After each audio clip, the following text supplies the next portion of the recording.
o mistério da tumba que não deveria existir. Há lugares no mundo que não deveriam carregar nomes, há estruturas que jamais deveriam ter sido erguidas, e há portas que nunca deveriam ser abertas. O caso de hoje começa com uma dessas portas, uma porta de pedra negra, sem inscrições conhecidas, sem marcas de erosão, sem qualquer sinal de que pertencesse a uma civilização específica, mas ainda assim claramente antiga demais.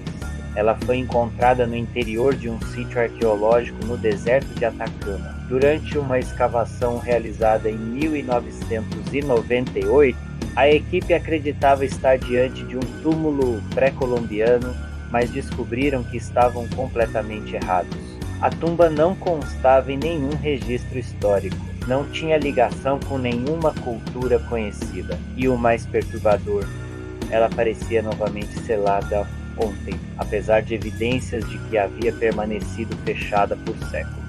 A partir daqui, o relato é baseado nos diários do arqueólogo Leandro Montalvani, considerado desaparecido até hoje, e nas gravações encontradas perto do local, gravações que muitas pessoas afirmam jamais terem sido destinadas aos ouvidos humanos.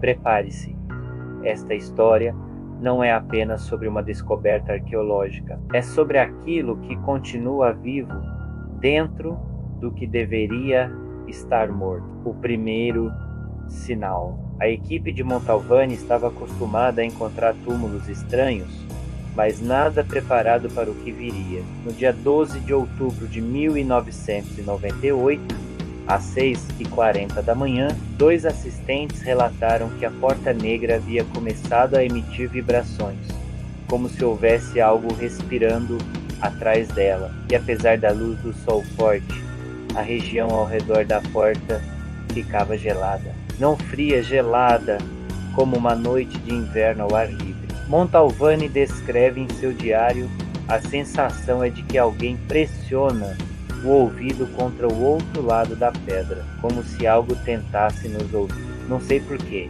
mas sinto que já fomos notados. À noite, as coisas ficaram piores. Um barulho semelhante a arranhões começou a vir de dentro da tumba. Arranhões lentos, marcados sanguas, ritmados. A equipe acreditou que talvez fosse um animal preso lá dentro, mas como um animal poderia sobreviver sem oxigênio, sem luz, por séculos? Às 3h17, uma câmera de segurança captou algo indescritível.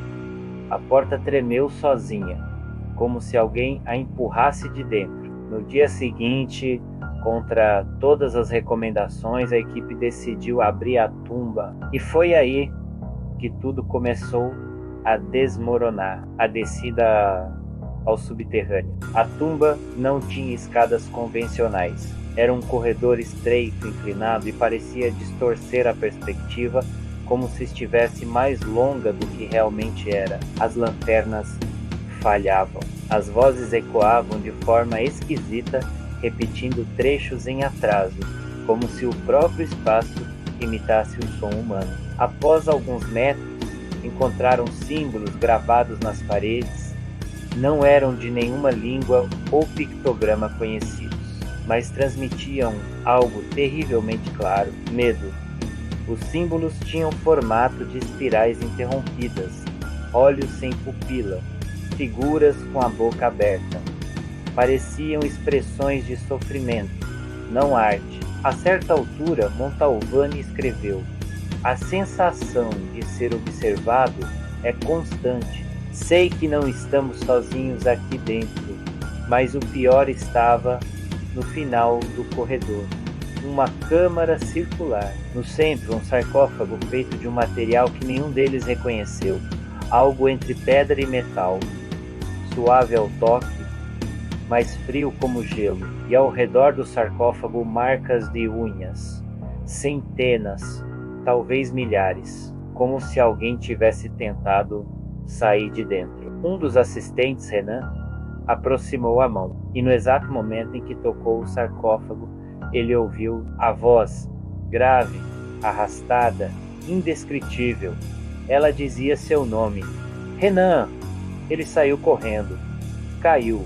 Desmaiou. Quando acordou, disse repetidamente: Não abra, não abra, ele quer ver a luz. Mas era tarde demais. Montalvani estava obcecado.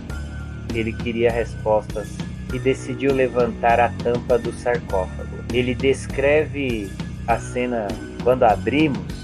Não havia corpo algum, não havia restos, nem poeira, nem tecidos. Havia apenas um vazio tão profundo que parecia olhar de volta. E então a escuridão se moveu, a entidade desperta, as luzes apagaram, o ar ficou denso, pesado, difícil de respirar. A escuridão dentro do sarcófago pareceu se esticar como fumaça líquida, subindo, ganhando forma.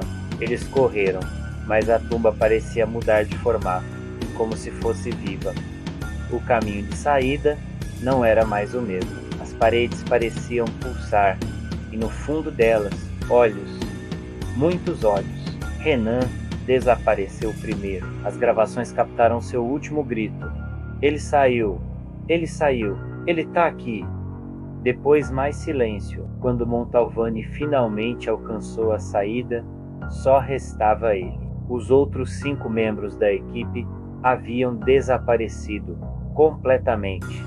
Lá fora, o deserto estava diferente. A luz parecia menos natural e o vento sussurrava nomes dos desaparecidos. A porta negra estava aberta, mas ninguém, até hoje, conseguiu fechá-la. O legado da tumba. Os cadernos e gravações de Montalvani foram encontrados semanas depois num acampamento vazio, a mais de 40 quilômetros do sítio arqueológico. Não havia sinais dele. Não havia vestígios dos outros. Os objetos estavam organizados como se alguém tivesse feito questão de deixá-los ali. E nas últimas páginas do diário havia apenas uma frase repetida dezenas de vezes: a tumba não guarda os mortos, ela guarda o que está vivo no fim do mundo.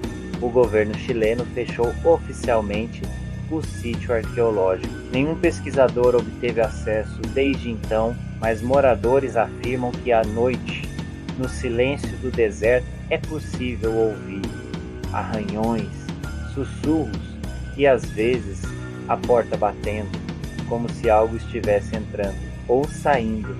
O que realmente estava dentro do sarcófago? Para onde foram os membros desaparecidos da equipe? Por que a tumba não apresenta sinais de idade? O que significam os símbolos de sofrimento nas paredes? E principalmente, se a entidade estava presa, quem a colocou lá e por quê? Se você teve coragem de ouvir este relato até o fim, se conseguiu encarar cada detalhe, cada sombra e cada pergunta sem resposta, então você está pronto para entrar mais fundo nos arquivos malditos. Inscreva-se no canal, ative o sininho e junte-se à nossa investigação de casos que nunca deveriam ser revelados, porque aqui a verdade é o que mais assombra.